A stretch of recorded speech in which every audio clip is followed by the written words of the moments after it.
After the death of Joshua, the children of Israel asked of Yahweh, saying, "Who should go up for us first against the Canaanites, to fight against them?" Yahweh said, "Judah shall go up. Behold, I have delivered the land into his hand."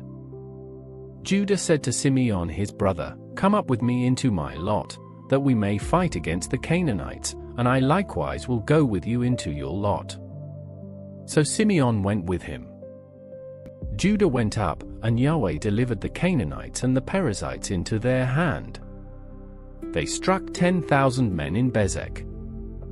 They found Adonibezek in Bezek, and they fought against him. They struck the Canaanites and the Perizzites. But Adonibezek fled. They pursued him, caught him, and cut off his thumbs and his big toes.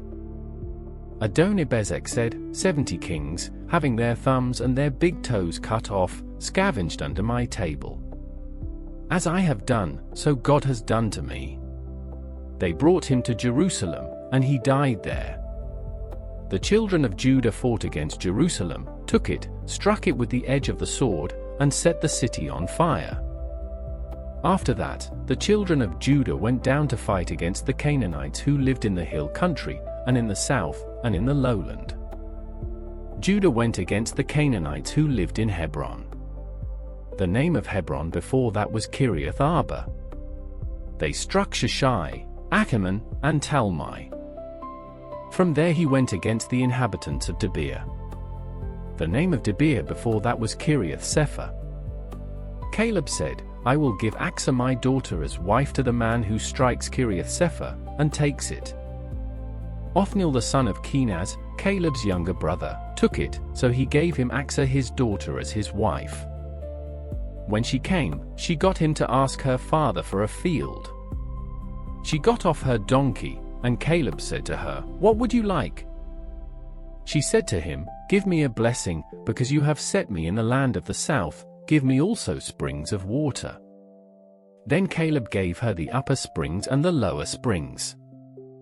The children of the Kenite, Moses' brother-in-law, went up out of the city of palm trees with the children of Judah into the wilderness of Judah, which is in the south of Arod, and they went and lived with the people. Judah went with Simeon his brother, and they struck the Canaanites who inhabited Zephath, and utterly destroyed it. The name of the city was called Hormah. Also Judah took Gaza with its border, and Ashkelon with its border, and Ekron with its border. Yahweh was with Judah, and drove out the inhabitants of the hill country, for he could not drive out the inhabitants of the valley, because they had chariots of iron. They gave Hebron to Caleb, as Moses had said, and he drove the 3 sons of Anak out of there.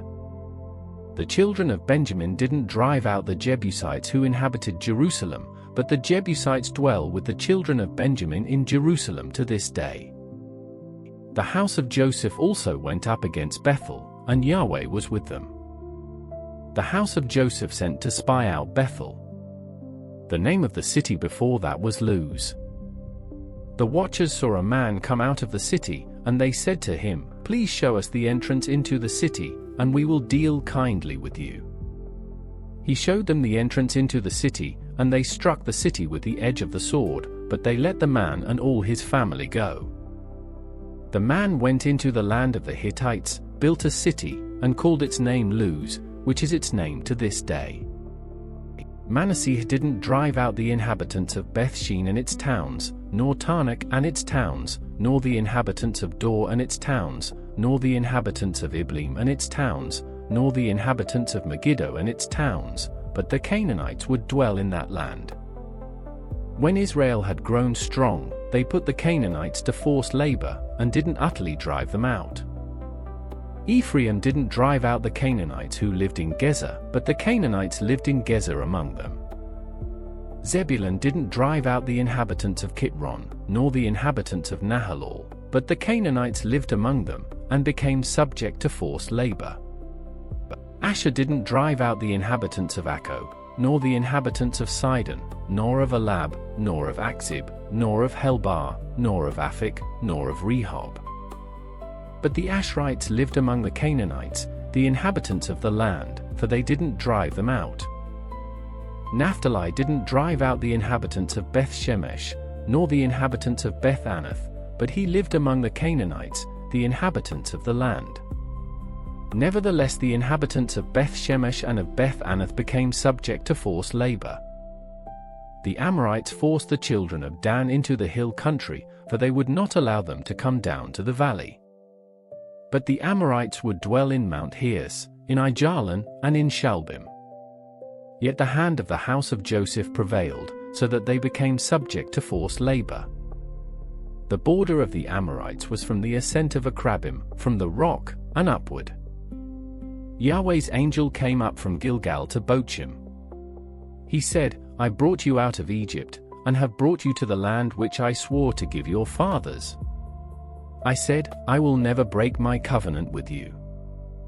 You shall make no covenant with the inhabitants of this land. You shall break down their altars. But you have not listened to my voice. Why have you done this? Therefore I also said, I will not drive them out from before you, but they shall be in your sides, and their gods will be a snare to you. When Yahweh's angel spoke these words to all the children of Israel, the people lifted up their voice and wept. They called the name of that place Bochim, and they sacrificed there to Yahweh. Now when Joshua had sent the people away, the children of Israel each went to his inheritance to possess the land.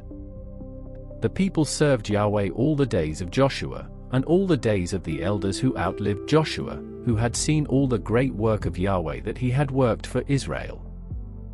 Joshua the son of Nun, the servant of Yahweh, died, being 110 years old. They buried him in the border of his inheritance in Timnath-Heres, in the hill country of Ephraim, on the north of the mountain of Gaash. After all that generation were gathered to their fathers, another generation arose after them who didn't know Yahweh, nor the work which he had done for Israel. The children of Israel did that which was evil in Yahweh's sight, and served the Baals. They abandoned Yahweh, the God of their fathers, who brought them out of the land of Egypt, and followed other gods, of the gods of the peoples who were around them, and bowed themselves down to them, and they provoked Yahweh to anger. They abandoned Yahweh, and served Baal and the Ashtaroth. Yahweh's anger burned against Israel, and he delivered them into the hands of raiders who plundered them. He sold them into the hands of their enemies all around, so that they could no longer stand before their enemies. Wherever they went out, Yahweh's hand was against them for evil, as Yahweh had spoken, and as Yahweh had sworn to them, and they were very distressed. Yahweh raised up judges, who saved them out of the hand of those who plundered them. Yet they didn't listen to their judges, for they prostituted themselves to other gods, and bowed themselves down to them. They quickly turned away from the way in which their fathers walked, obeying Yahweh's commandments. They didn't do so. When Yahweh raised up judges for them, then Yahweh was with the judge, and saved them out of the hand of their enemies all the days of the judge, for it grieved Yahweh because of their groaning by reason of those who oppressed them and troubled them. But when the judge was dead, they turned back, and dealt more corruptly than their fathers in following other gods to serve them and to bow down to them. They didn't cease what they were doing, or give up their stubborn ways. Yahweh's anger burned against Israel, and he said, because this nation transgressed my covenant which I commanded their fathers, and has not listened to my voice, I also will no longer drive out any of the nations that Joshua left when he died from before them, that by them I may test Israel, to see if they will keep Yahweh's way to walk therein, as their fathers kept it, or not. So Yahweh left those nations, without driving them out hastily. He didn't deliver them into Joshua's hand. Now these are the nations which Yahweh left, to test Israel by them, even as many as had not known all the wars of Canaan. Only that the generations of the children of Israel might know, to teach them war, at least those who knew nothing of it before. The 5 lords of the Philistines, all the Canaanites, the Sidonians, and the Hivites who lived on Mount Lebanon, from Mount Baal Hermon to the entrance of Hamath. They were left to test Israel by them, to know whether they would listen to Yahweh's commandments, which he commanded their fathers by Moses. The children of Israel lived among the Canaanites, the Hittites, the Amorites, the Perizzites, the Hivites, and the Jebusites. They took their daughters to be their wives, and gave their own daughters to their sons and served their gods. The children of Israel did that which was evil in Yahweh's sight, and forgot Yahweh their God, and served the Baals and the Ashtaroth. Therefore Yahweh's anger burned against Israel, and he sold them into the hand of Cushan-Rishathaim king of Mesopotamia, and the children of Israel served Cushan-Rishathaim 8 years. When the children of Israel cried to Yahweh, Yahweh raised up a savior to the children of Israel, who saved them, even Othniel the son of Kenaz, Caleb's younger brother. Yahweh's spirit came on him, and he judged Israel, and he went out to war, and Yahweh delivered Cushan-Rishathaim king of Mesopotamia into his hand. His hand prevailed against Cushan-Rishathaim. The land had rest 40 years, then Othniel the son of Kenaz died. The children of Israel again did that which was evil in Yahweh's sight, and Yahweh strengthened Eglon the king of Moab against Israel, because they had done that which was evil in Yahweh's sight. He gathered the children of Ammon and Amalek to himself, and he went and struck Israel, and they possessed the city of palm trees. The children of Israel served Eglon the king of Moab 18 years. But when the children of Israel cried to Yahweh, Yahweh raised up a savior for them, Aid the son of Jair, the Benjamite, a left-handed man. The children of Israel sent tribute by him to Eglon the king of Moab. Aid made himself a sword which had 2 edges, a cubit in length, and he wore it under his clothing on his right thigh. He offered the tribute to Eglon king of Moab. Now Eglon was a very fat man. When Aid had finished offering the tribute, he sent away the people who carried the tribute. But he himself turned back from the stone idols that were by Gilgal, and said, I have a secret message for you, O king. The king said, Keep silence. All who stood by him left him. Aid came to him, and he was sitting by himself alone in the cool upper room. Aid said, I have a message from God to you. He arose out of his seat. Aid put out his left hand, and took the sword from his right thigh, and thrust it into his body. The handle also went in after the blade, and the fat closed on the blade, for he didn't draw the sword out of his body, and it came out behind. Then Aid went out onto the porch, and shut the doors of the upper room on him, and locked them.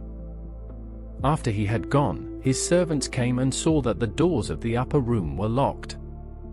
They said, Surely he is covering his feet in the upper room. They waited until they were ashamed, and behold, he didn't open the doors of the upper room.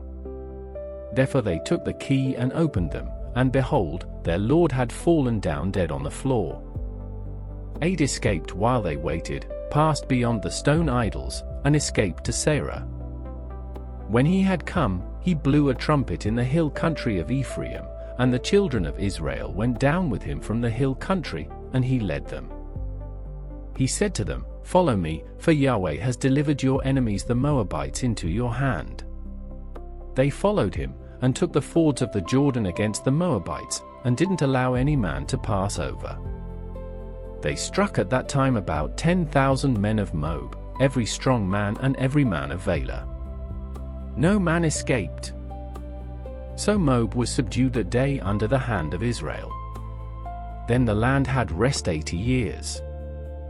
After him was Shamgar the son of Anath, who struck 600 men of the Philistines with an ox goad.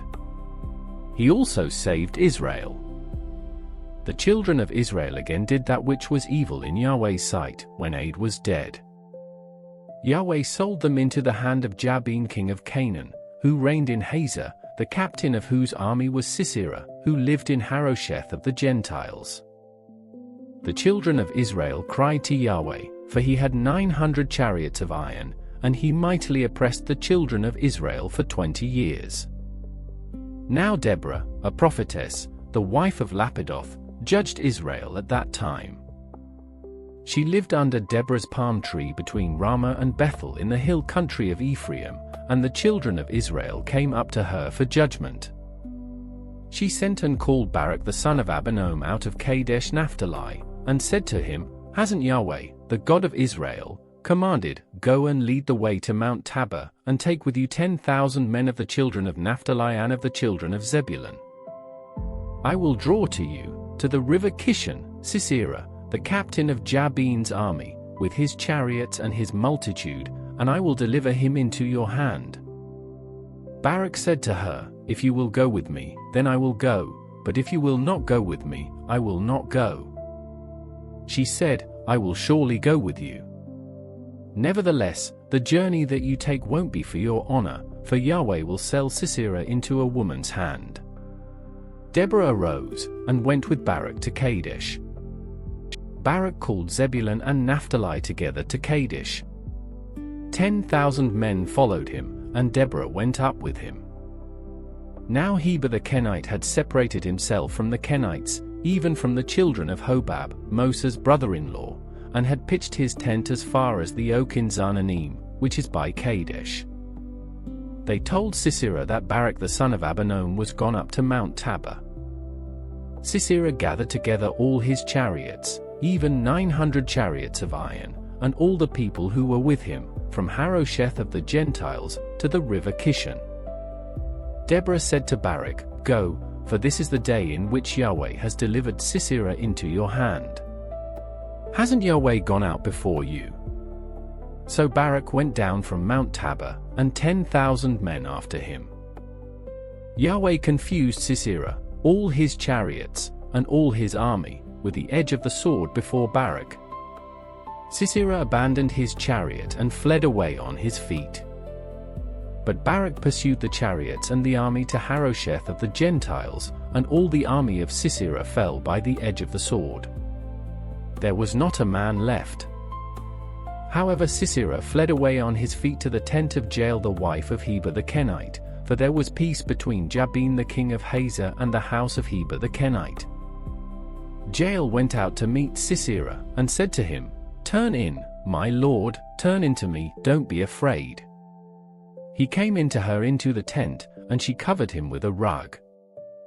He said to her, "Please give me a little water to drink, for I am thirsty." She opened a container of milk, and gave him a drink, and covered him. He said to her, "Stand in the door of the tent, and if any man comes and inquires of you, and says, 'Is there any man here?' you shall say, 'No.'" Then Jael Heber's wife took a tent peg, and took a hammer in her hand, and went softly to him, and struck the pin into his temples, and it pierced through into the ground, for he was in a deep sleep, so he fainted and died. Behold, as Barak pursued Sisera, Jael came out to meet him, and said to him, "Come, and I will show you the man whom you seek." He came to her, and behold, Sisera lay dead, and the tent peg was in his temples. So God subdued Jabin the king of Canaan before the children of Israel on that day. The hand of the children of Israel prevailed more and more against Jabin the king of Canaan, until they had destroyed Jabin king of Canaan.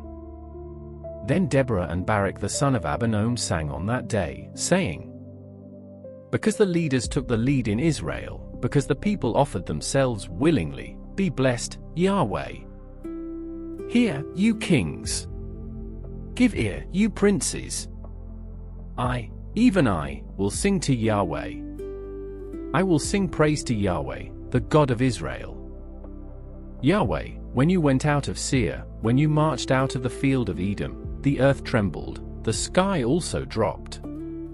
Yes, the clouds dropped water. The mountains quaked Yahweh's presence, even Sinai at the presence of Yahweh, the God of Israel. In the days of Shamgar the son of Anath, in the days of Jael, the highways were unoccupied. The travelers walked through byways. The rulers ceased in Israel.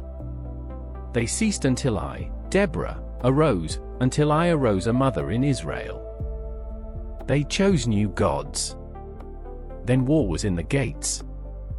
Was there a shield or spear seen among 40,000 in Israel? My heart is toward the governors of Israel, who offered themselves willingly among the people.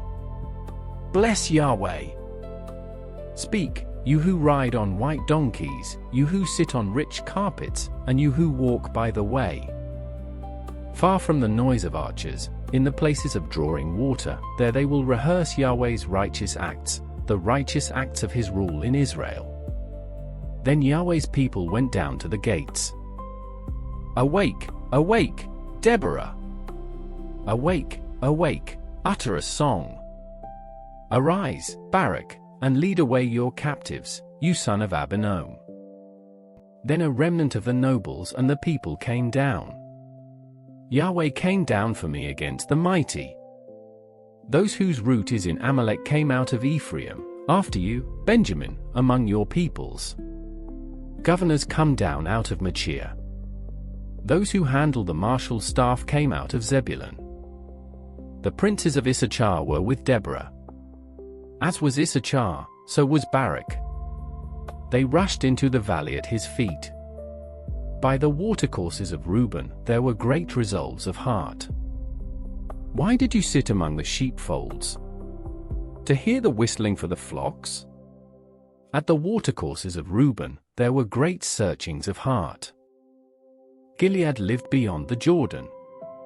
Why did Dan remain in ships? Asher sat still at the haven of the sea, and lived by his creeks. Zebulun was a people that jeopardized their lives to the death, Naphtali also, on the high places of the field. The kings came and fought, then the kings of Canaan fought at Taanach by the waters of Megiddo. They took no plunder of silver. From the sky the stars fought. From their courses, they fought against Sisera. The river Kishon swept them away, that ancient river, the river Kishon.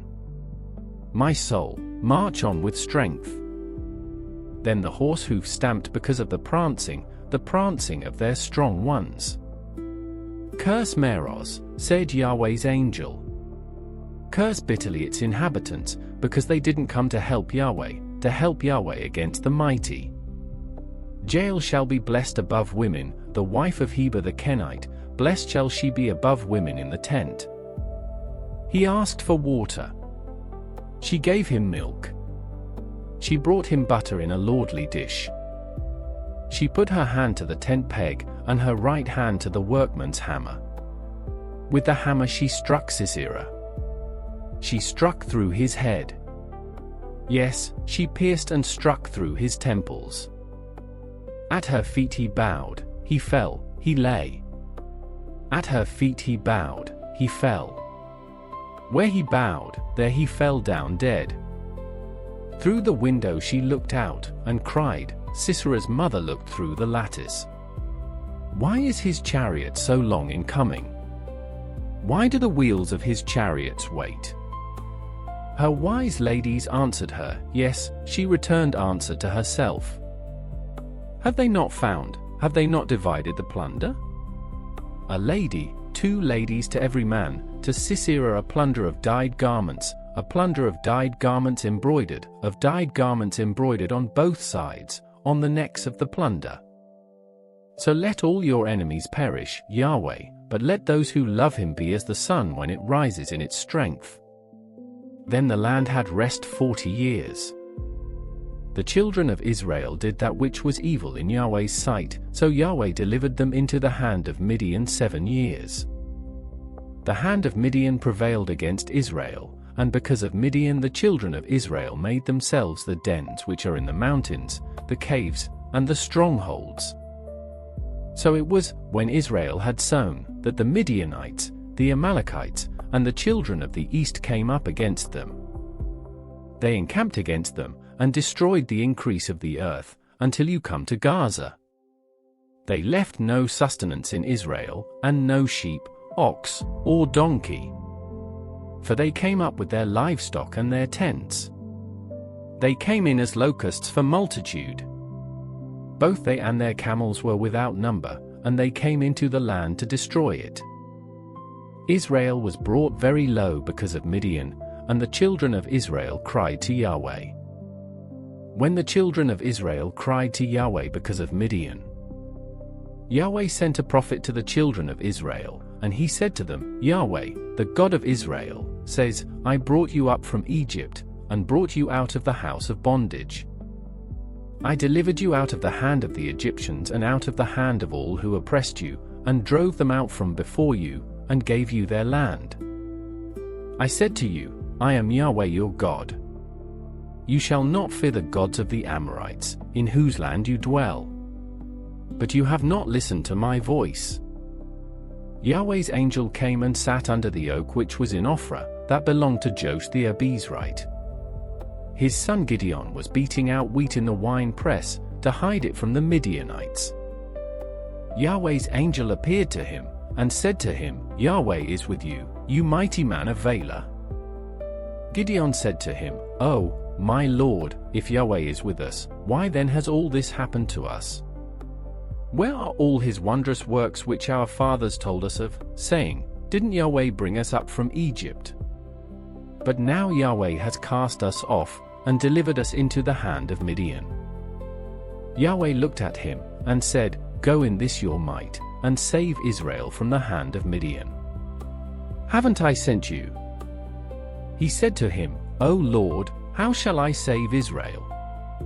Behold, my family is the poorest in Manasseh, and I am the least in my father's house. Yahweh said to him, Surely I will be with you, and you shall strike the Midianites as one man. He said to him, If now I have found favor in your sight, then show me a sign that it is you who talk with me. Please don't go away until I come to you, and bring out my present, and lay it before you. He said, I will wait until you come back. Gideon went in and prepared a young goat and unleavened cakes of an ephah of meal. He put the meat in a basket and he put the broth in a pot, and brought it out to him under the oak, and presented it. The angel of God said to him, Take the meat and the unleavened cakes, and lay them on this rock, and pour out the broth. He did so. Then Yahweh's angel stretched out the end of the staff that was in his hand, and touched the meat and the unleavened cakes, and fire went up out of the rock and consumed the meat and the unleavened cakes. Then Yahweh's angel departed out of his sight. Gideon saw that he was Yahweh's angel, and Gideon said, Alas, Lord Yahweh! Because I have seen Yahweh's angel face to face. Yahweh said to him, Peace be to you. Don't be afraid. You shall not die. Then Gideon built an altar there to Yahweh, and called it Yahweh is Peace. To this day it is still in Ophrah of the Abiezrites. That same night, Yahweh said to him, Take your father's bull, even the second bull 7 years old, and throw down the altar of bull that your father has, and cut down the Asherah that is by it. Then build an altar to Yahweh your God on the top of this stronghold, in an orderly way, and take the second bull, and offer a burnt offering with the wood of the Asherah which you shall cut down. Then Gideon took 10 men of his servants, and did as Yahweh had spoken to him. Because he feared his father's household and the men of the city, he could not do it by day, but he did it by night. When the men of the city arose early in the morning, behold, the altar of Baal was broken down, and the Asherah was cut down that was by it, and the second bull was offered on the altar that was built. They said to one another, Who has done this thing? When they inquired and asked, they said, Gideon the son of Joash has done this thing. Then the men of the city said to Joash, Bring out your son, that he may die, because he has broken down the altar of Baal, and because he has cut down the Asherah that was by it. Joash said to all who stood against him, Will you contend for Baal? Or will you save him? He who will contend for him, let him be put to death by morning. If he is a god, let him contend for himself, because someone has broken down his altar. Therefore on that day he named him Jerubbaal, saying, Let Baal contend against him, because he has broken down his altar. Then all the Midianites and the Amalekites and the children of the east assembled themselves together, and they passed over, and encamped in the valley of Jezreel. But Yahweh's Spirit came on Gideon, and he blew a trumpet, and Abiezer was gathered together to follow him. he sent messengers throughout all Manasseh, and they also were gathered together to follow him. He sent messengers to Asher, and to Zebulun, and to Naphtali, and they came up to meet them. Gideon said to God, "If you will save Israel by my hand, as you have spoken, behold, I will put a fleece of wool on the threshing floor. If there is dew on the fleece only, and it is dry on all the ground, then I'll know that you will save Israel by my hand, as you have spoken." It was so, for he rose up early on the next day, and pressed the fleece together, and wrung the dew out of the fleece, a bowl full of water. Gideon said to God, "Don't let your anger be kindled against me, and I will speak but this once. Please let me make a trial just this once with the fleece. Let it now be dry only on the fleece, and on all the ground let there be dew." God did so that night, for it was dry on the fleece only, and there was dew on all the ground. Then Jerubbaal, who is Gideon, and all the people who were with him, rose up early and encamped beside the spring of Harod. Midian's camp was on the north side of them, by the hill of Moreh, in the valley. Yahweh said to Gideon, "The people who are with you are too many for me to give the Midianites into their hand, lest Israel brag against me, saying, 'My own hand has saved me.' Now therefore proclaim in the ears of the people, saying, 'Whoever is fearful and trembling, let him return and depart from Mount Gilead.'" So 22,000 of the people returned, and 10,000 remained. Yahweh said to Gideon, "There are still too many people. Bring them down to the water, and I will test them for you there. It shall be, that those whom I tell you, 'This shall go with you,' shall go with you, and whoever I tell you, 'This shall not go with you,' shall not go." So he brought down the people to the water, and Yahweh said to Gideon, "Everyone who laps of the water with his tongue, like a dog laps, you shall set him by himself, likewise everyone who bows down on his knees to drink." The number of those who lapped, putting their hand to their mouth, was 300 men, but all the rest of the people bowed down on their knees to drink water. Yahweh said to Gideon, "I will save you by the 300 men who lapped, and deliver the Midianites into your hand. Let all the other people go, each to his own place." So the people took food in their hand, and their trumpets, and he sent all the rest of the men of Israel to their own tents, but retained the 300 men, and the camp of Midian was beneath him in the valley. That same night, Yahweh said to him, "Arise, go down into the camp, for I have delivered it into your hand. But if you are afraid to go down, go with Purah your servant down to the camp. You will hear what they say, and afterward your hands will be strengthened to go down into the camp." Then went he down with Purah his servant to the outermost part of the armed men who were in the camp. The Midianites and the Amalekites and all the children of the east lay along in the valley like locusts for multitude, and their camels were without number, as the sand which is on the seashore for multitude. When Gideon had come, behold, there was a man telling a dream to his fellow. He said, "Behold, I dreamed a dream, and behold, a cake of barley bread tumbled into the camp of Midian, came to the tent, and struck it so that it fell, and turned it upside down, so that the tent lay flat." His fellow answered, "This is nothing other than the sword of Gideon the son of Joash, a man of Israel. God has delivered Midian into his hand, with all the army." It was so, when Gideon heard the telling of the dream and its interpretation, that he worshipped. Then he returned into the camp of Israel and said, "Arise, for Yahweh has delivered the army of Midian into your hand." He divided the 300 men into 3 companies, and he put into the hands of all them trumpets and empty pitchers, with torches within the pitchers. He said to them, "Watch me, and do likewise. Behold, when I come to the outermost part of the camp, it shall be that, as I do, so you shall do. When I blow the trumpet, I and all who are with me, then blow the trumpets also on every side of all the camp, and shout, for Yahweh and for Gideon." So Gideon and the 100 men who were with him came to the outermost part of the camp in the beginning of the middle watch, when they had but newly set the watch. Then they blew the trumpets and broke in pieces the pitchers that were in their hands. The 3 companies blew the trumpets, broke the pitchers, and held the torches in their left hands and the trumpets in their right hands with which to blow, and they shouted, "The sword of Yahweh and of Gideon." They each stood in his place around the camp, and all the army ran, and they shouted, and put them to flight. They blew the 300 trumpets, and Yahweh set every man's sword against his fellow and against all the army, and the army fled as far as Beth-shittah towards Arerah, as far as the border of Abel-Meholah, by Tabbath. The men of Israel were gathered together out of Naphtali, out of Asher, and out of all Manasseh, and pursued Midian. Gideon sent messengers throughout all the hill country of Ephraim, saying, "Come down against Midian and take the waters before them as far as Beth-barah, even the Jordan." So all the men of Ephraim were gathered together and took the waters as far as Beth-barah, even the Jordan. They took the 2 princes of Midian, Oreb and Zeb.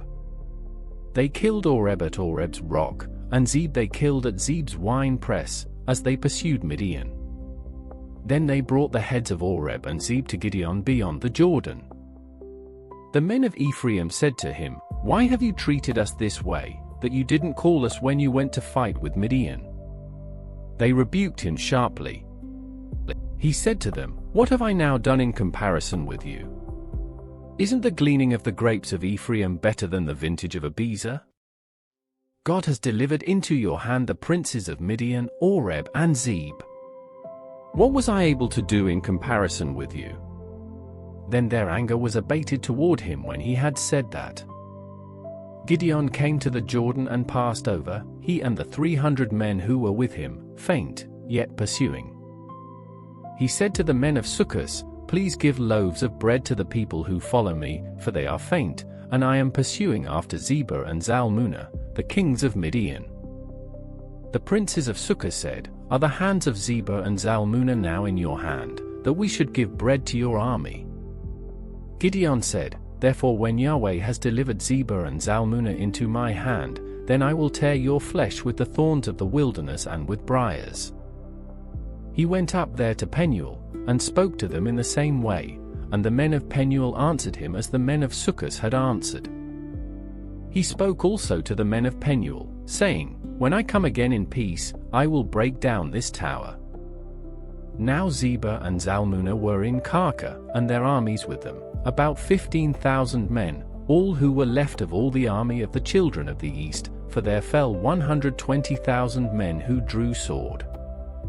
Gideon went up by the way of those who lived in tents on the east of Nobah and Jogbehar, and struck the army, for the army felt secure. Zebah and Zalmunna fled and he pursued them. He took the 2 kings of Midian, Zebah and Zalmunna, and confused all the army. Gideon the son of Joash returned from the battle from the ascent of Hears. He caught a young man of the men of Sukkos, and inquired of him, and he described for him the princes of Sukkos, and its elders, 77 men.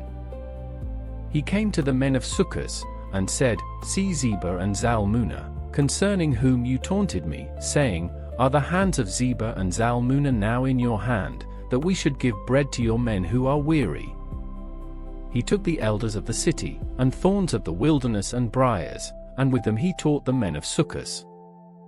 He broke down the tower of Penuel, and killed the men of the city. Then he said to Zebah and Zalmunna, "What kind of men were they whom you killed at Tabah?" They answered, "They were like you. They all resembled the children of a king." He said, "They were my brothers, the sons of my mother. As Yahweh lives, if you had saved them alive, I would not kill you." He said to Jether his firstborn, "Get up and kill them." But the youth didn't draw his sword, for he was afraid, because he was yet a youth. Then Zebah and Zalmunna said, "You rise and fall on us, for as the man is, so is his strength." Gideon arose, and killed Zebah and Zalmunna, and took the crescents that were on their camels' necks. Then the men of Israel said to Gideon, "Rule over us, both you, your son, and your son's son also, for you have saved us out of the hand of Midian." Gideon said to them, I will not rule over you, neither shall my son rule over you. Yahweh shall rule over you. Gideon said to them, I do have a request, that you would each give me the earrings of his plunder. For they had golden earrings, because they were Ishmaelites. They answered, We will willingly give them. They spread a garment, and every man threw the earrings of his plunder into it.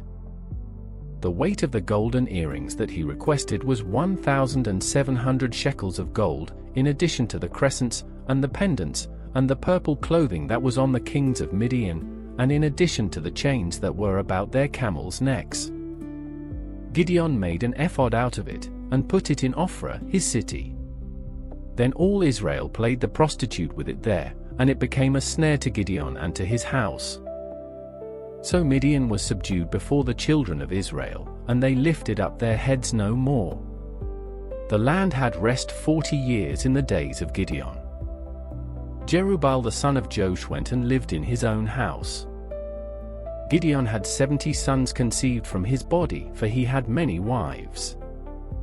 His concubine who was in Shechem also bore him a son, and he named him Abimelech.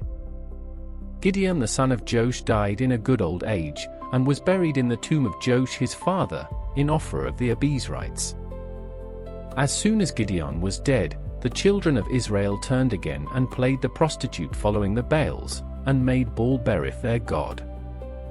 The children of Israel didn't remember Yahweh their God, who had delivered them out of the hand of all their enemies on every side.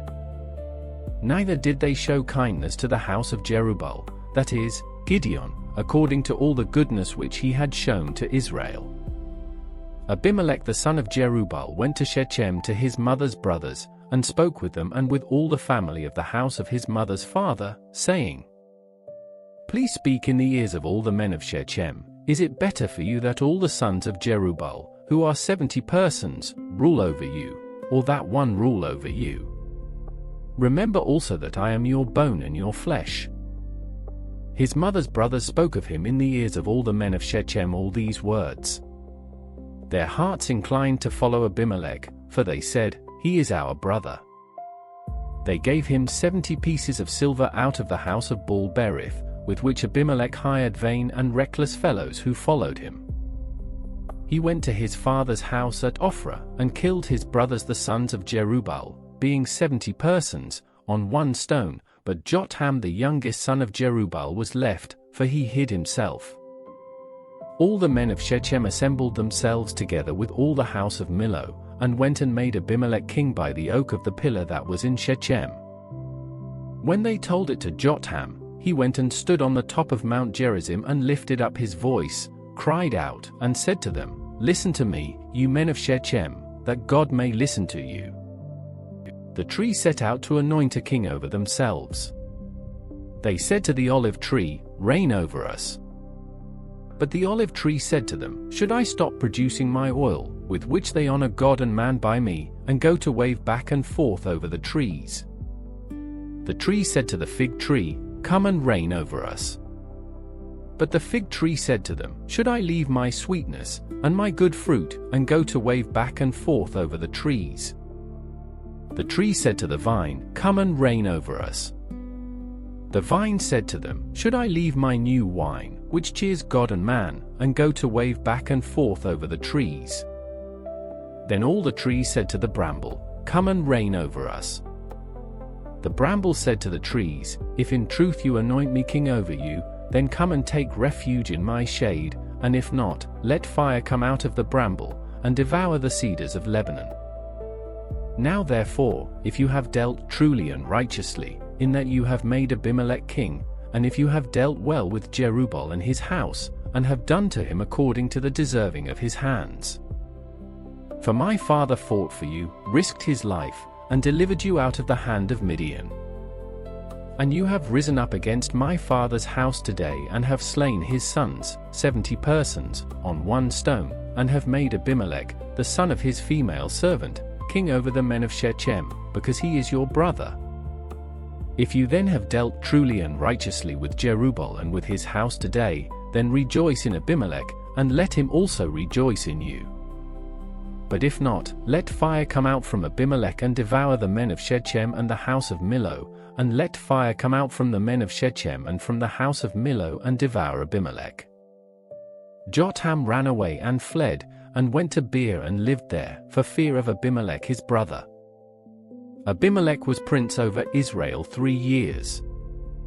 Then God sent an evil spirit between Abimelech and the men of Shechem, and the men of Shechem dealt treacherously with Abimelech, that the violence done to the 70 sons of Jerubbaal might come, and that their blood might be laid on Abimelech their brother who killed them, and on the men of Shechem who strengthened his hands to kill his brothers.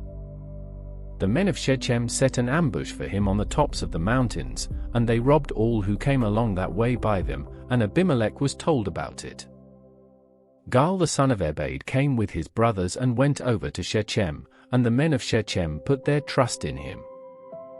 They went out into the field, harvested their vineyards, trod the grapes, celebrated, and went into the house of their God and ate and drank, and cursed Abimelech.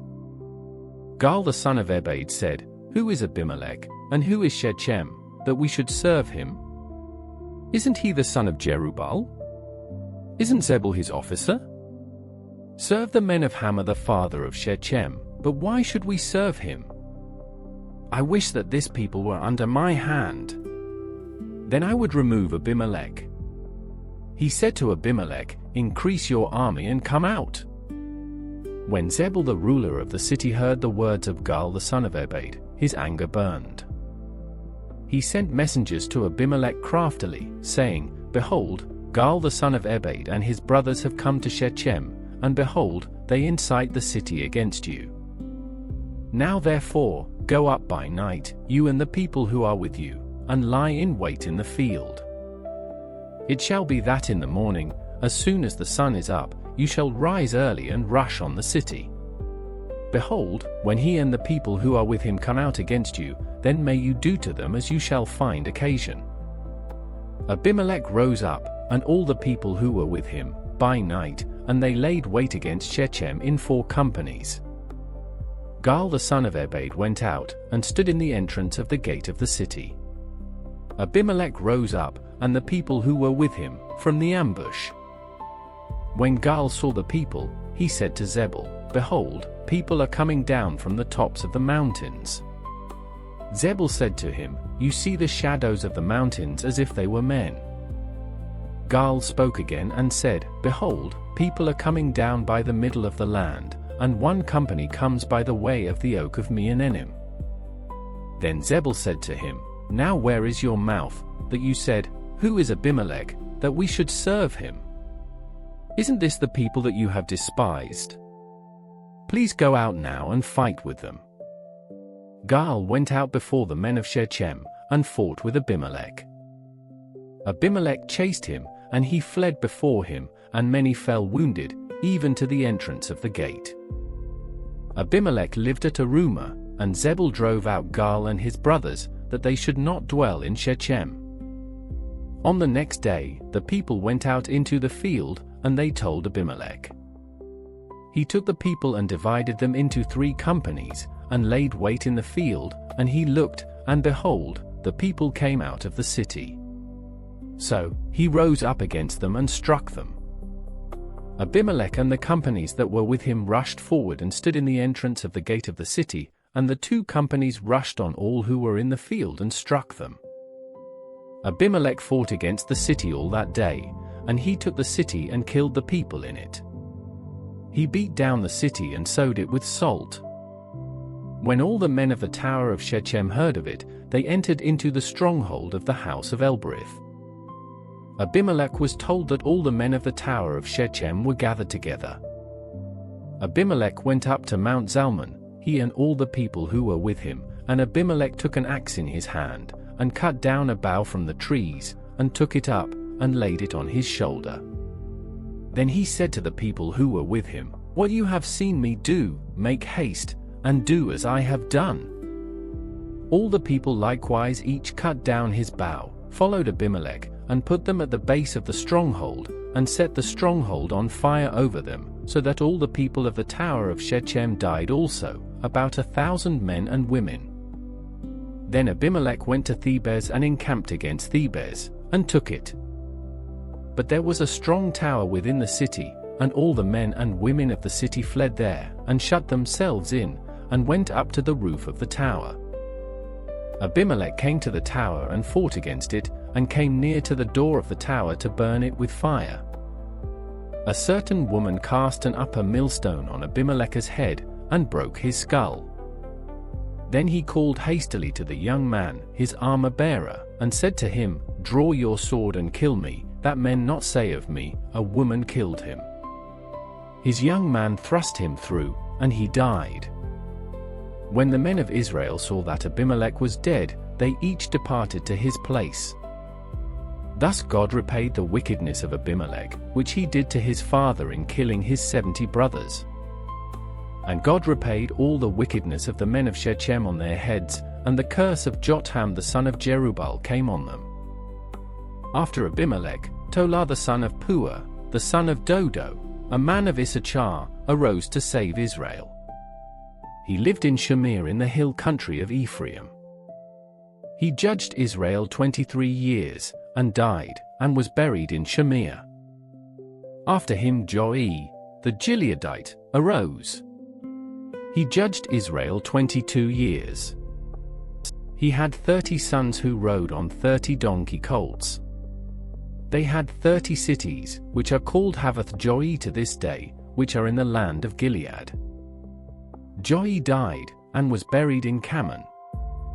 The children of Israel again did that which was evil in Yahweh's sight, and served the Baals, the Ashtaroth, the gods of Syria, the gods of Sidon, the gods of Moab, the gods of the children of Ammon, and the gods of the Philistines. They abandoned Yahweh, and didn't serve him. Yahweh's anger burned against Israel, and he sold them into the hand of the Philistines and into the hand of the children of Ammon. They troubled and oppressed the children of Israel that year. For 18 years they oppressed all the children of Israel that were beyond the Jordan in the land of the Amorites, which is in Gilead. The children of Ammon passed over the Jordan to fight also against Judah, and against Benjamin, and against the house of Ephraim, so that Israel was very distressed. The children of Israel cried to Yahweh, saying, "We have sinned against you, even because we have forsaken our God, and have served the Baals."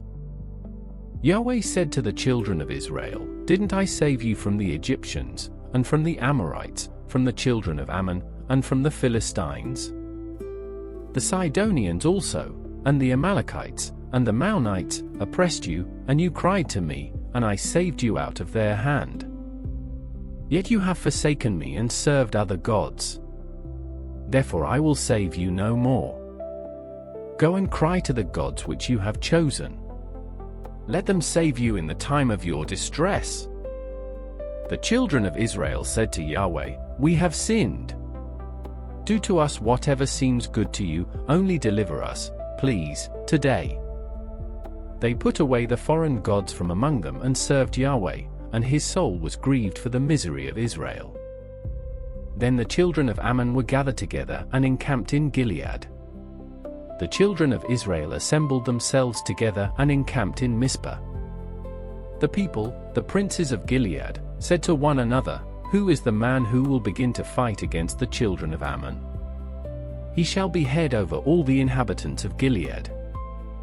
Now Jephthah the Gileadite was a mighty man of valor. He was the son of a prostitute. Gilead became the father of Jephthah. Gilead's wife bore him sons. When his wife's sons grew up, they drove Jephthah out and said to him, "You will not inherit in our father's house, for you are the son of another woman." Then Jephthah fled from his brothers and lived in the land of Tob.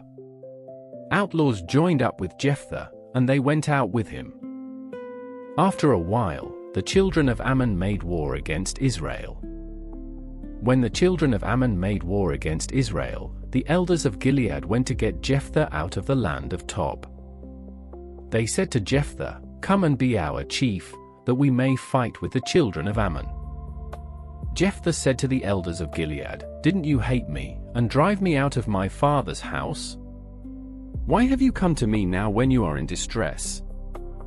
The elders of Gilead said to Jephthah, "Therefore we have turned again to you now, that you may go with us and fight with the children of Ammon.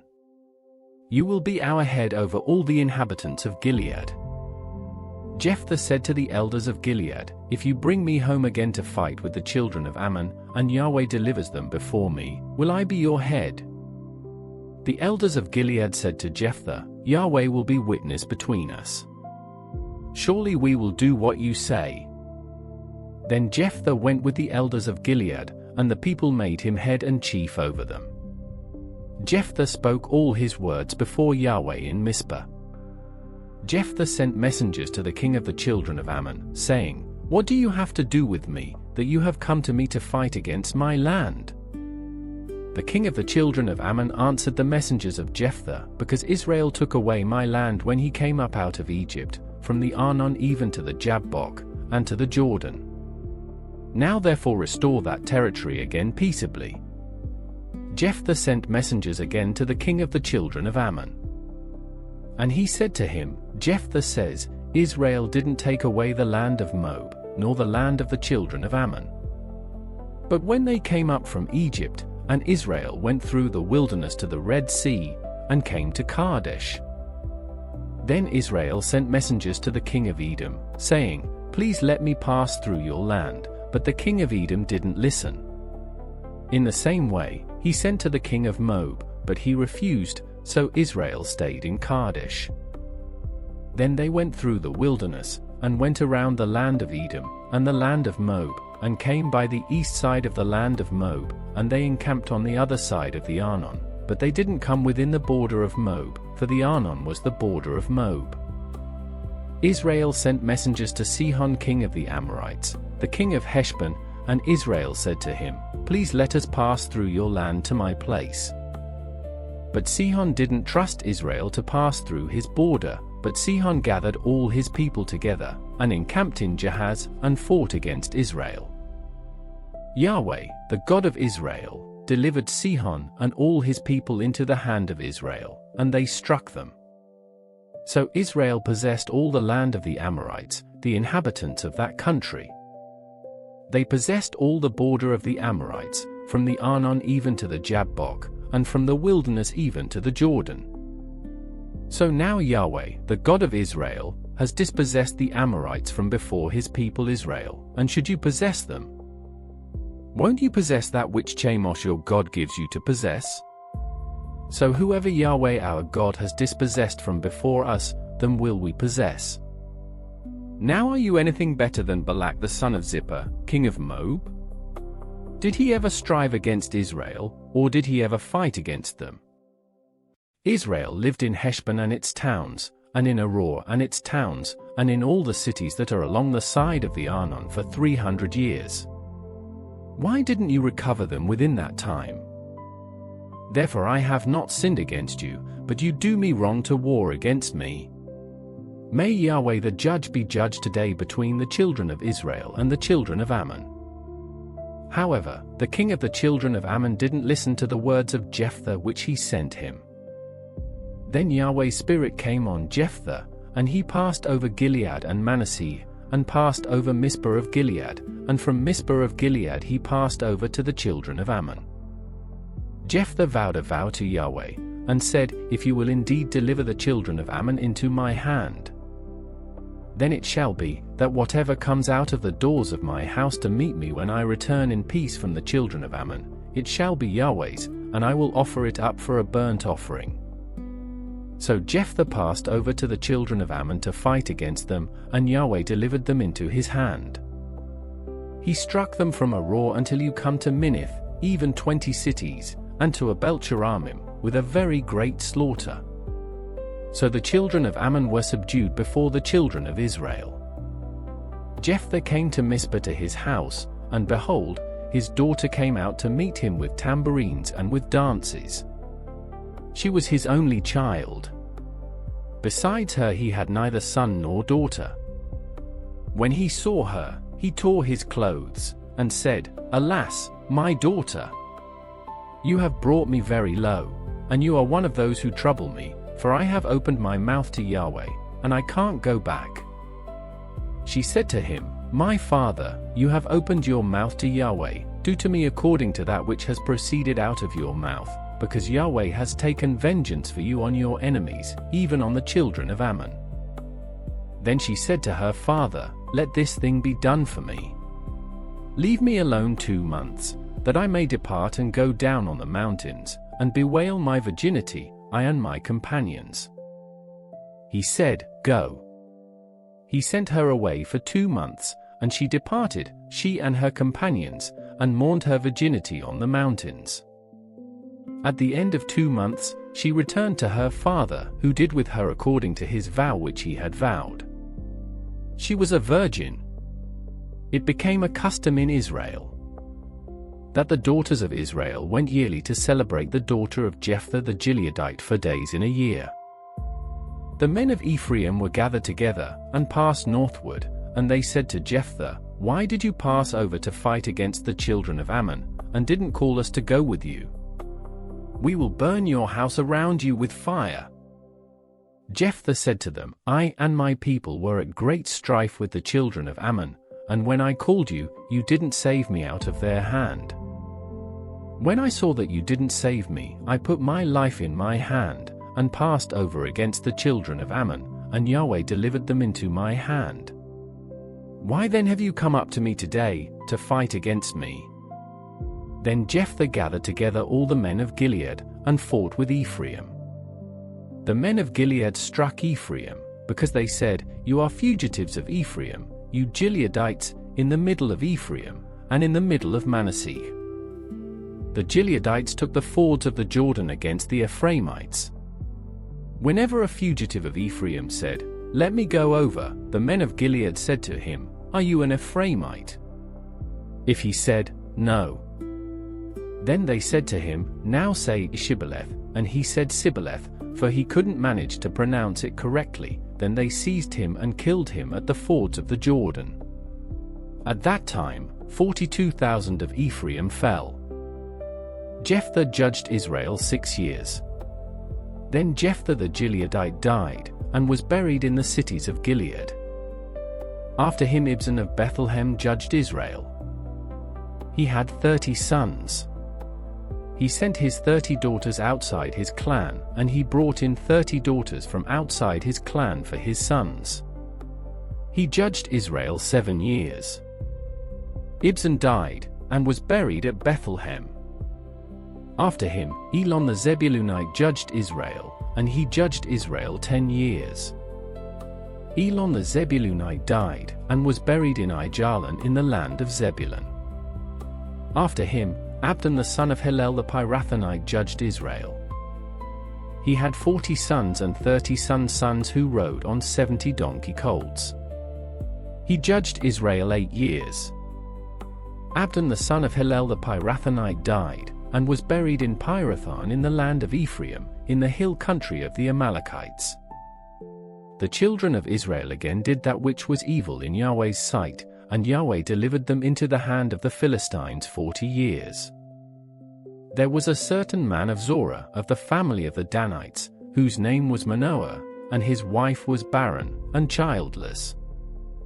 Yahweh's angel appeared to the woman, and said to her, "See now, you are barren and childless, but you shall conceive and bear a son. Now therefore please beware and drink no wine nor strong drink, and don't eat any unclean thing. For, behold, you shall conceive and give birth to a son. No razor shall come on his head, for the child shall be a Nazirite to God from the womb. He shall begin to save Israel out of the hand of the Philistines." Then the woman came and told her husband, saying, "A man of God came to me, and his face was like the face of the angel of God, very awesome. I didn't ask him where he was from, neither did he tell me his name. But he said to me, Behold, you shall conceive and bear a son, and now drink no wine nor strong drink. Don't eat any unclean thing, for the child shall be a Nazirite to God from the womb to the day of his death." Then Manoah entreated Yahweh, and said, "O Lord, please let the man of God whom you sent come again to us, and teach us what we should do to the child who shall be born." God listened to the voice of Manoah, and the angel of God came again to the woman as she sat in the field, but Manoah, her husband, wasn't with her. The woman hurried and ran, and told her husband, saying to him, "Behold, the man who came to me that day has appeared to me." Manoah arose and followed his wife, and came to the man, and said to him, "Are you the man who spoke to my wife?" He said, "I am." Manoah said, "Now let your words happen. What shall the child's way of life and mission be?" Yahweh's angel said to Manoah, "Of all that I said to the woman, let her beware. She may not eat of anything that comes of the vine, neither let her drink wine or strong drink, nor eat any unclean thing. Let her observe all that I commanded her." Manoah said to Yahweh's angel, "Please stay with us, that we may make a young goat ready for you." Yahweh's angel said to Manoah, "Though you detain me, I won't eat your bread. If you will prepare a burnt offering, you must offer it to Yahweh." For Manoah didn't know that he was Yahweh's angel. Manoah said to Yahweh's angel, "What is your name, that when your words happen, we may honor you?" Yahweh's angel said to him, "Why do you ask about my name, since it is incomprehensible?" So Manoah took the young goat with the meal offering, and offered it on the rock to Yahweh. Then the angel did an amazing thing as Manoah and his wife watched. For when the flame went up toward the sky from off the altar, Yahweh's angel ascended in the flame of the altar. Manoah and his wife watched, and they fell on their faces to the ground. But Yahweh's angel didn't appear to Manoah or to his wife anymore. Then Manoah knew that he was Yahweh's angel. Manoah said to his wife, "We shall surely die, because we have seen God." But his wife said to him, "If Yahweh were pleased to kill us, he wouldn't have received a burnt offering and a meal offering at our hand, and he wouldn't have shown us all these things, nor would he have told us such things as these at this time." The woman bore a son and named him Samson. The child grew, and Yahweh blessed him. Yahweh's spirit began to move him in Mahane Dan, between Zorah and Eshtaol. Samson went down to Timnah, and saw a woman in Timnah of the daughters of the Philistines. He came up, and told his father and his mother, saying, "I have seen a woman in Timnah of the daughters of the Philistines. Now therefore get her for me as my wife." Then his father and his mother said to him, "Isn't there a woman among your brother's daughters, or among all my people, that you go to take a wife of the uncircumcised Philistines?" Samson said to his father, "Get her for me, for she pleases me well." But his father and his mother didn't know that it was of Yahweh, for he sought an occasion against the Philistines. Now at that time the Philistines ruled over Israel. Then Samson went down to Timnah with his father and his mother, and came to the vineyards of Timnah, and behold, a young lion roared at him. Yahweh's spirit came mightily on him, and he tore him as he would have torn a young goat with his bare hands, but he didn't tell his father or his mother what he had done. He went down and talked with the woman, and she pleased Samson well. After a while he returned to take her, and he went over to see the carcass of the lion, and behold, there was a swarm of bees in the body of the lion, and honey. He took it into his hands, and went on, eating as he went. He came to his father and mother and gave to them, and they ate, but he didn't tell them that he had taken the honey out of the lion's body. His father went down to the woman, and Samson made a feast there, for the young men used to do so. When they saw him, they brought 30 companions to be with him. Samson said to them, "Let me tell you a riddle now. If you can tell me the answer within the 7 days of the feast, and find it out, then I will give you 30 linen garments and 30 changes of clothing. But if you can't tell me the answer, then you shall give me 30 linen garments and 30 changes of clothing." They said to him, "Tell us your riddle, that we may hear it." He said to them, "Out of the eater came out food. Out of the strong came out sweetness." They couldn't in 3 days declare the riddle. On the 7th day, they said to Samson's wife, "Entice your husband, that he may declare to us the riddle, lest we burn you and your father's house with fire. Have you called us to impoverish us? Isn't that so?" Samson's wife wept before him, and said, "You just hate me, and don't love me. You've told a riddle to the children of my people, and haven't told it to me." He said to her, "Behold, I haven't told my father or my mother, so why should I tell you?" She wept before him the 7 days, while their feast lasted, and on the 7th day, he told her, because she pressed him severely, and she told the riddle to the children of her people. The men of the city said to him on the 7th day before the sun went down, "What is sweeter than honey? What is stronger than a lion?" He said to them, "If you hadn't plowed with my heifer, you wouldn't have found out my riddle." Yahweh's Spirit came mightily on him, and he went down to Ashkelon and struck 30 men of them. He took their plunder, then gave the changes of clothing to those who declared the riddle. His anger burned, and he went up to his father's house. But Samson's wife was given to his companion, who had been his friend. But after a while, in the time of wheat harvest, Samson visited his wife with a young goat. He said, "I will go into my wife's room." But her father wouldn't allow him to go in. Her father said, "I most certainly thought that you utterly hated her, therefore I gave her to your companion. Isn't her younger sister more beautiful than she? Please, take her instead."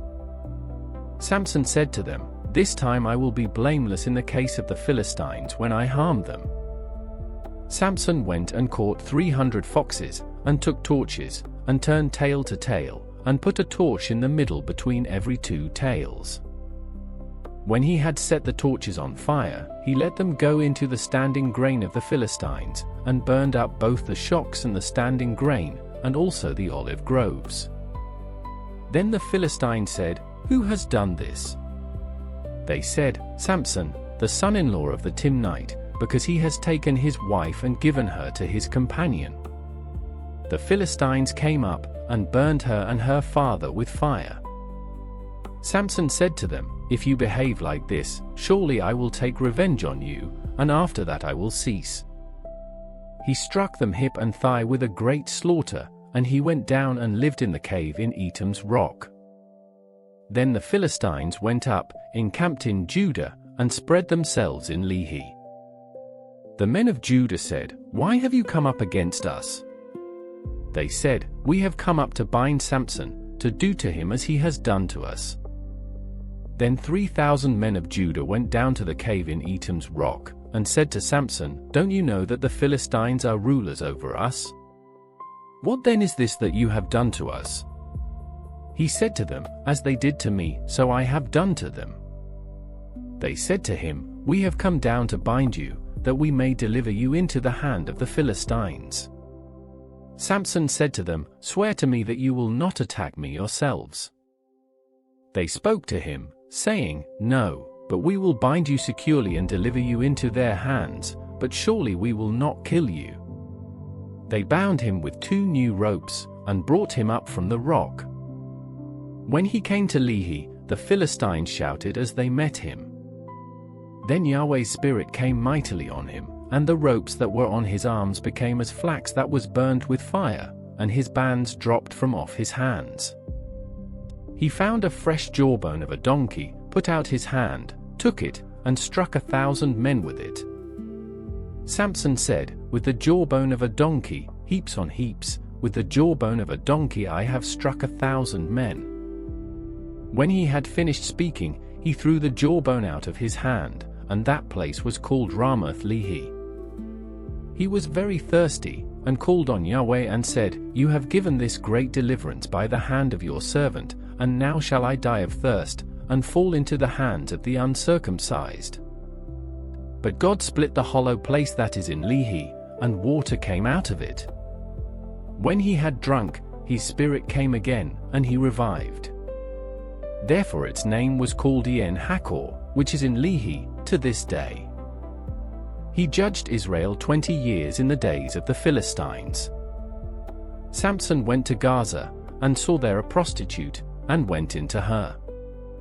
The Gazettes were told, "Samson is here." They surrounded him and laid wait for him all night in the gate of the city, and were quiet all the night, saying, "Wait until morning light, then we will kill him." Samson lay until midnight, then arose at midnight and took hold of the doors of the gate of the city, with the 2 posts, and plucked them up, bar and all, and put them on his shoulders and carried them up to the top of the mountain that is before Hebron. It came to pass afterward that he loved a woman in the valley of Sork, whose name was Delilah. The lords of the Philistines came up to her and said to her, "Entice him, and see in which his great strength lies, and by what means we may prevail against him, that we may bind him to afflict him, and we will each give you 1,100 pieces of silver." Delilah said to Samson, "Please tell me where your great strength lies, and what you might be bound to afflict you."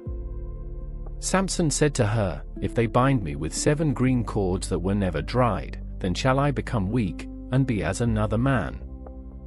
Then the lords of the Philistines brought up to her 7 green cords which had not been dried, and she bound him with them.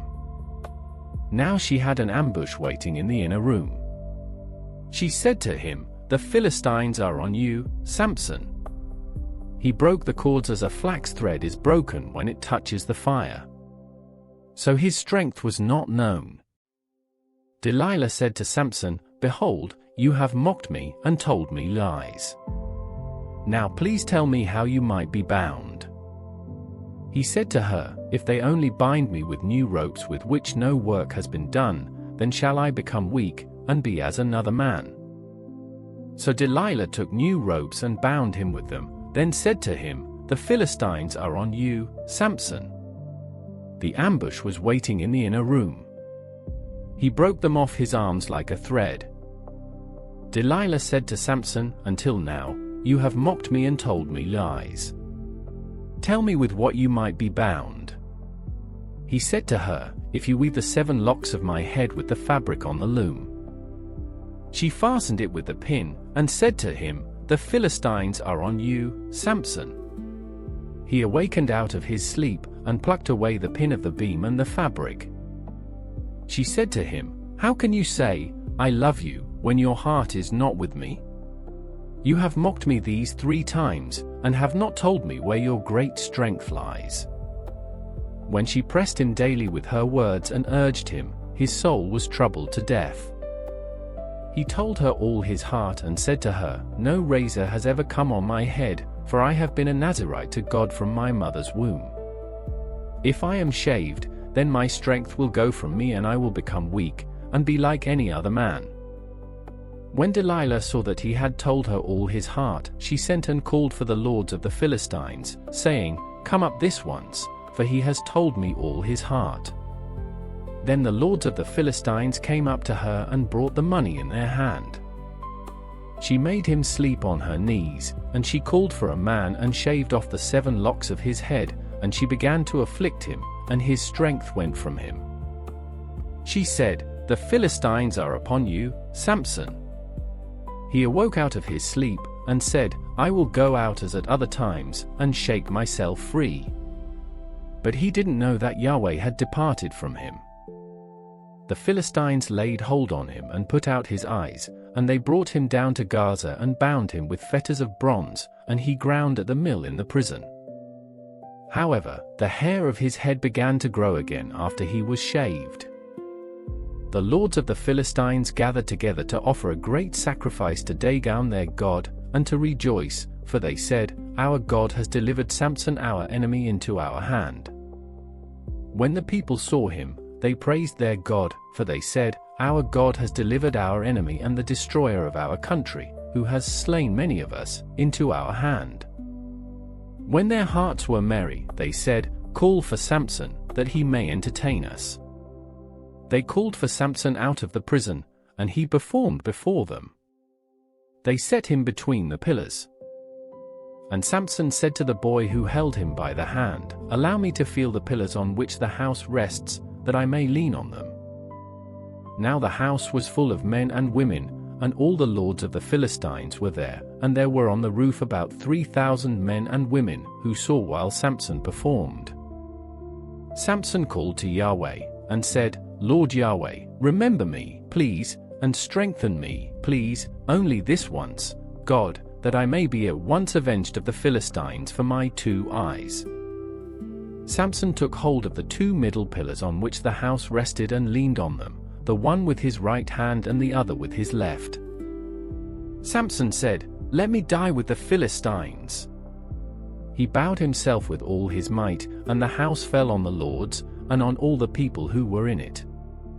So the dead that he killed at his death were more than those who he killed in his life.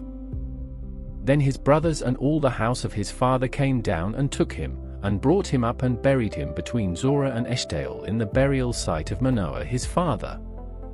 He judged Israel 20 years. There was a man of the hill country of Ephraim, whose name was Micah. He said to his mother, "The 1100 pieces of silver that were taken from you, about which you uttered a curse, and also spoke it in my ears, behold, the silver is with me. I took it." His mother said, "May Yahweh bless my son."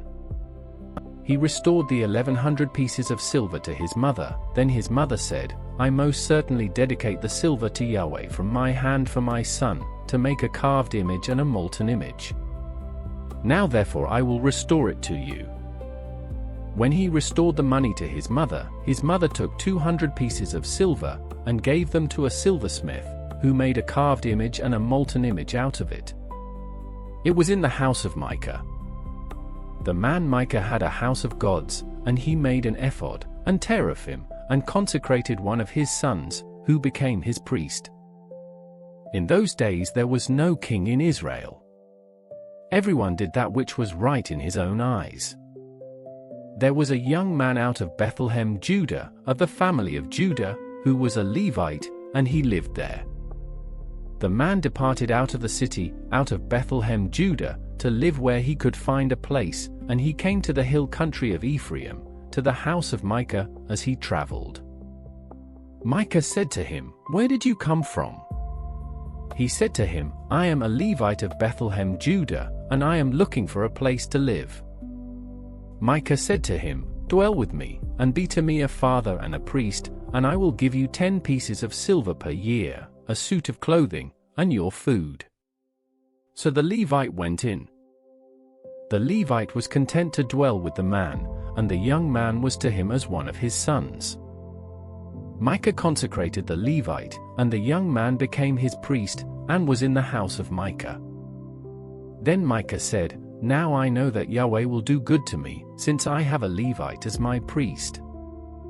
In those days there was no king in Israel.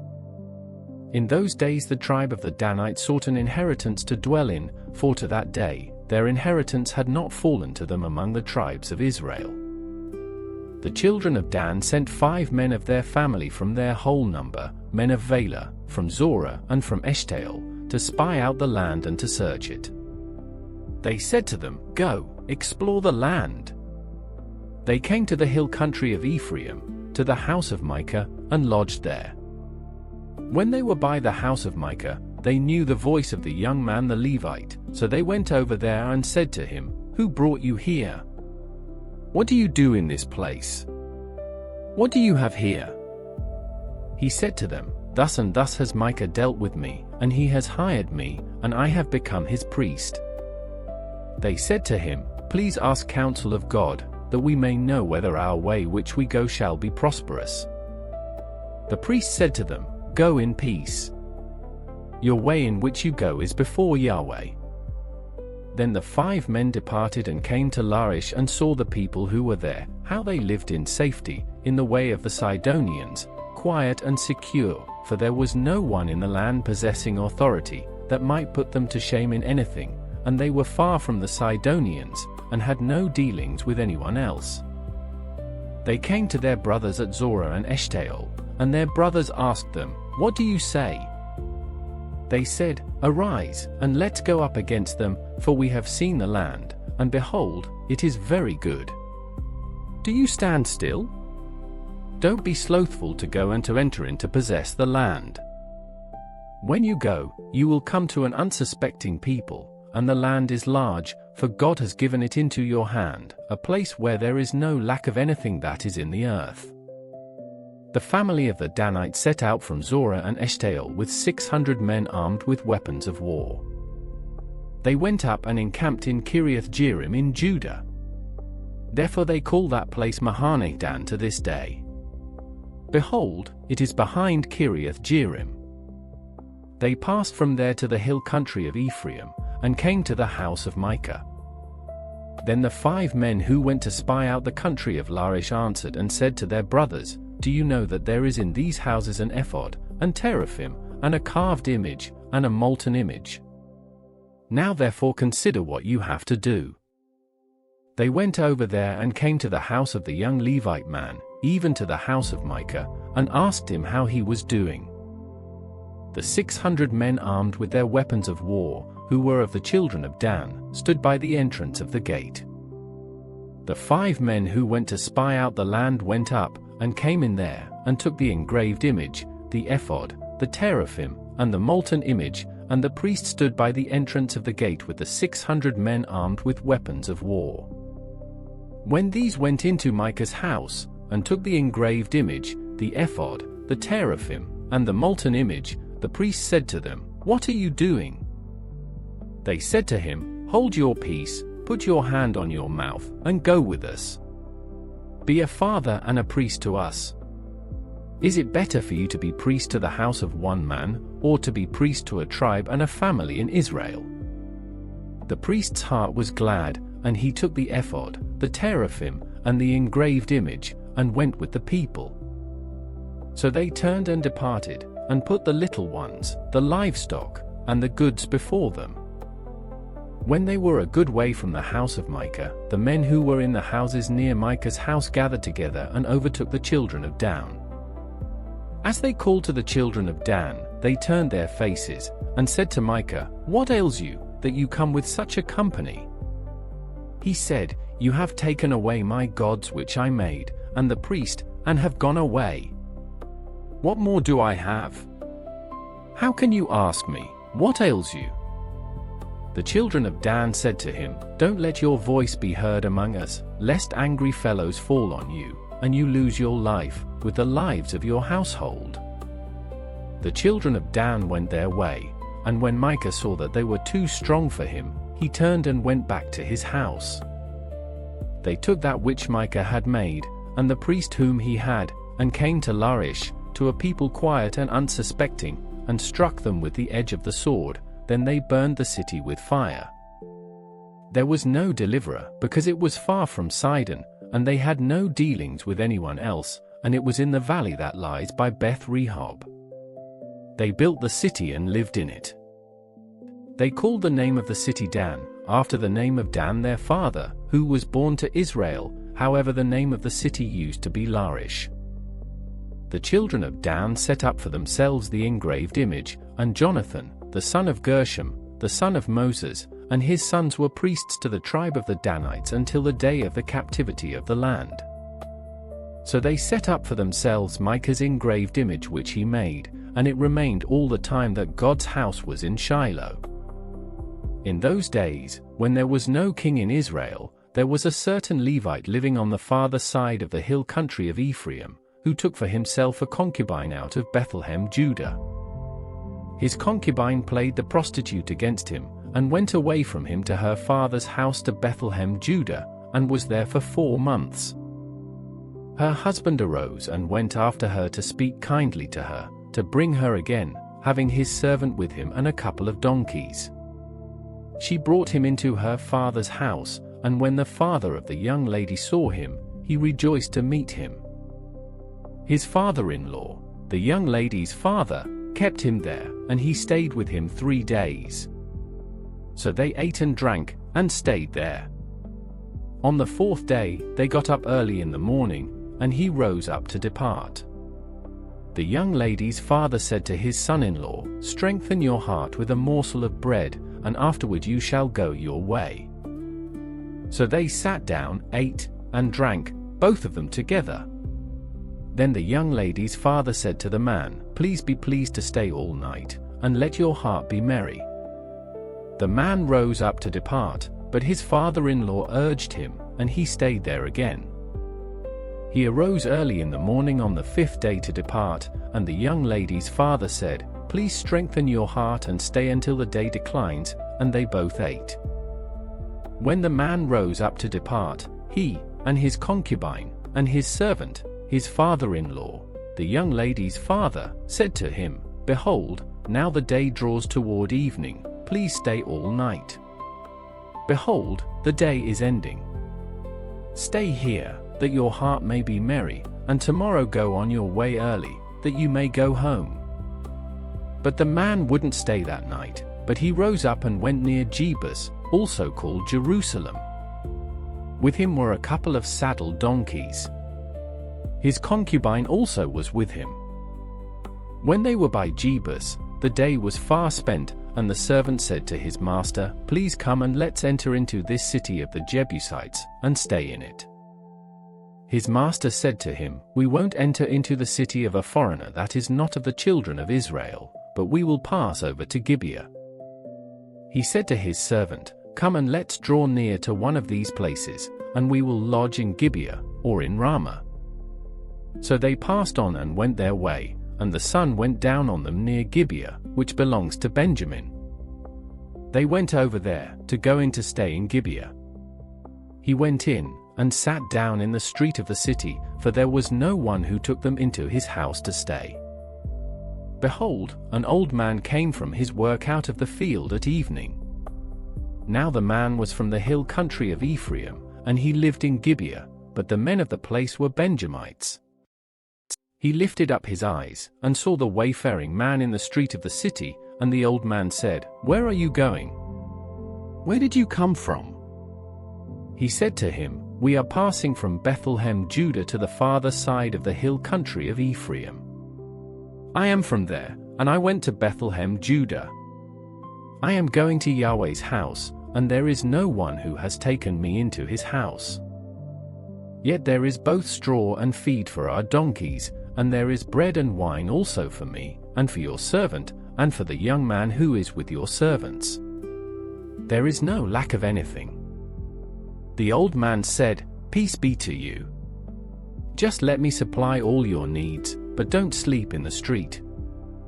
So he brought him into his house, and gave the donkeys fodder. Then they washed their feet, and ate and drank. As they were making their hearts merry, behold, the men of the city, certain wicked fellows, surrounded the house, beating at the door, and they spoke to the master of the house, the old man, saying, "Bring out the man who came into your house, that we can have sex with him." The man, the master of the house, went out to them, and said to them, "No, my brothers, please don't act so wickedly, since this man has come into my house, don't do this folly. Behold, here is my virgin daughter and his concubine. I will bring them out now. Humble them, and do with them what seems good to you, but to this man don't do any such folly."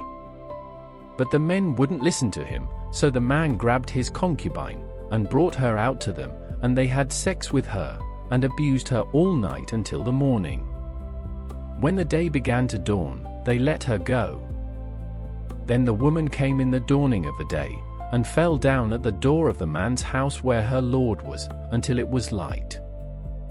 Her lord rose up in the morning and opened the doors of the house, and went out to go his way, and behold, the woman his concubine had fallen down at the door of the house, with her hands on the threshold. He said to her, "Get up, and let's get going," but no one answered. Then he took her up on the donkey, and the man rose up, and went to his place. When he had come into his house, he took a knife and cut up his concubine, and divided her, limb by limb, into 12 pieces, and sent her throughout all the borders of Israel. It was so, that all who saw it said, "Such a deed has not been done or seen from the day that the children of Israel came up out of the land of Egypt to this day. Consider it, take counsel, and speak." Then all the children of Israel went out, and the congregation was assembled as one man, from Dan even to Beersheba, with the land of Gilead, to Yahweh at Mizpah. The chiefs of all the people, even of all the tribes of Israel, presented themselves in the assembly of the people of God, 400,000 footmen who drew sword. Now the children of Benjamin heard that the children of Israel had gone up to Mizpah. The children of Israel said, "Tell us, how did this wickedness happen?" The Levite, the husband of the woman who was murdered, answered, "I came into Gibeah that belongs to Benjamin, I and my concubine, to spend the night. The men of Gibeah rose against me and surrounded the house by night. They intended to kill me and they raped my concubine, and she is dead. I took my concubine and cut her in pieces, and sent her throughout all the country of the inheritance of Israel, for they have committed lewdness and folly in Israel. Behold, you children of Israel, all of you, give here your advice and counsel." All the people arose as one man, saying, "None of us will go to his tent, neither will any of us turn to his house. But now this is the thing which we will do to Gibeah, we will go up against it by lot. And we will take 10 men of 100 throughout all the tribes of Israel, and 100 of 1,000, and 1,000 out of 10,000 to get food for the people, that they may do, when they come to Gibeah of Benjamin, according to all the folly that the men of Gibeah have done in Israel." So all the men of Israel were gathered against the city, knit together as one man. The tribes of Israel sent men through all the tribe of Benjamin, saying, "What wickedness is this that has happened among you? Now therefore deliver up the men, the wicked fellows who are in Gibeah, that we may put them to death and put away evil from Israel." But Benjamin would not listen to the voice of their brothers, the children of Israel. The children of Benjamin gathered themselves together out of the cities to Gibeah, to go out to battle against the children of Israel. The children of Benjamin were counted on that day out of the cities 26,000 men who drew the sword, in addition to the inhabitants of Gibeah, who were counted 700 chosen men. Among all these soldiers there were 700 chosen men who were left-handed. Every one of them could sling a stone at a hair and not miss. The men of Israel, besides Benjamin, were counted 400,000 men who drew sword. All these were men of war. The children of Israel arose, went up to Bethel, and asked counsel of God. They asked, "Who shall go up for us first to battle against the children of Benjamin?" Yahweh said, "Judah first." The children of Israel rose up in the morning and encamped against Gibeah. The men of Israel went out to battle against Benjamin, and the men of Israel set the battle in array against them at Gibeah. The children of Benjamin came out of Gibeah, and on that day destroyed 22,000 of the Israelite men down to the ground. The people, the men of Israel, encouraged themselves, and set the battle again in array in the place where they set themselves in array the first day. The children of Israel went up and wept before Yahweh until evening, and they asked of Yahweh, saying, "Shall I again draw near to battle against the children of Benjamin my brother?" Yahweh said, "Go up against him." The children of Israel came near against the children of Benjamin the second day. Benjamin went out against them out of Gibeah the second day, and destroyed down to the ground of the children of Israel again 18,000 men. All these drew the sword. Then all the children of Israel and all the people went up, and came to Bethel, and wept, and sat there before Yahweh, and fasted that day until evening. Then they offered burnt offerings and peace offerings before Yahweh. The children of Israel asked Yahweh, for the ark of the covenant of God was there in those days. And Phinehas, the son of Eleazar, the son of Aaron, stood before it in those days, saying, "Shall I yet again go out to battle against the children of Benjamin my brother, or shall I cease?" Yahweh said, "Go up, for tomorrow I will deliver him into your hand." Israel set ambushes all around Gibeah.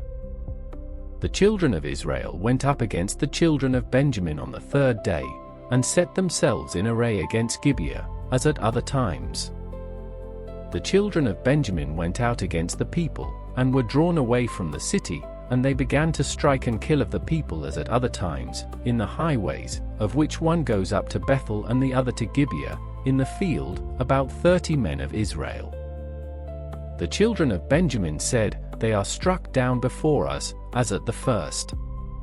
But the children of Israel said, "Let's flee, and draw them away from the city to the highways."